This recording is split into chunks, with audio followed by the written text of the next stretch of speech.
అయోధ్య రామాలయ విరాళాల చోరీ కేసులో పోలీసులు ఎఫ్ఐఆర్ నమోదు చేశారు. ఇద్దరిని అరెస్ట్ చేశారు. మొత్తం 8 మందిపై ఎఫ్ఐఆర్ నమోదైంది.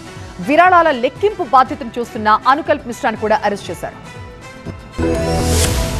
అయోధ్య రామాలయ ట్రస్ట్ లో సంపూర్ణ ప్రక్షాళన చేయాలని ఉత్తరప్రదేశ్ ప్రభుత్వం నిర్ణయించింది. Ayodhya trust general secretary Champat Rai త్వరలో పదవికి రాజీనామా చేయబోతున్నారు. ట్రస్ట్ సభ్యుడు అనిల్ మిశ్రాను కూడా పదవి నుంచి తొలగిస్తారు. అయోధ్య విరాళాల కేసులో సిట్ బృందం దర్యాప్తు కొనసాగుతోంది. ట్రస్ట్ ఆదాయం, ఖర్చు, విరాళాలు, బ్యాంక్ అకౌంట్లు, భూ లావాదేవీలు, ఆస్తుల వివరాలను చంపత్ రాయ్ చెప్పడం లేదని సిట్ అధికారులు అంటున్నారు. చంపత్ రాయ్ పై తీవ్ర ఆరోపణలు చేసింది విశ్వ సింధీ సేవా సంఘం. తాము చంపత్ రాయ్ కి 200 కిలోల వెండి ఇచ్చినట్లు సింధీ సంఘం చెప్పింది. తాము విరాళంగా ఇచ్చిన వెండికి రసీదు ఇవ్వలేదని, ఆ వెండిని ఎలా ఉపయోగించారో అన్నది కూడా చంపత్ రాయ్ చెప్పలేదని సింధీ సంఘం ఆరోపించడం ప్రాధాన్యం సంతరించుకుంది. ఇకపై విరాళాల లెక్కింపును కూడా పారదర్శకంగా నిర్వహించబోతున్నారు. డిజిటల్ రికార్డులను కూడా పక్కాగా నిర్వహించబోతున్నారు. లెక్కింపు సిబ్బందికి ఎలక్ట్రానిక్ గ్యాడ్జెట్స్ ను ఉపయోగించకుండా నిషేధం విధించబోతున్నారు. అంతేకాకుండా విరాళాల లెక్కింపు సిబ్బందిని పూర్తిగా మార్చేస్తున్నారు. విరాళాల లెక్కింపు సిబ్బందికి ప్రత్యేక డ్రెస్ కోడ్ అమలు చేస్తారు. వాళ్ల దుస్తులకు జేబులుండవు. ట్రస్ట్ లో సంస్కరణలపై ఇప్పటికే సిట్ ప్రాథమిక నివేదికను అందించింది. విరాళాల లెక్కింపు వ్యవహారంలో అతి త్వరలో ఎఫ్ఐఆర్ నమోదు చేయబోతున్నారు. శుక్రవారం నుంచి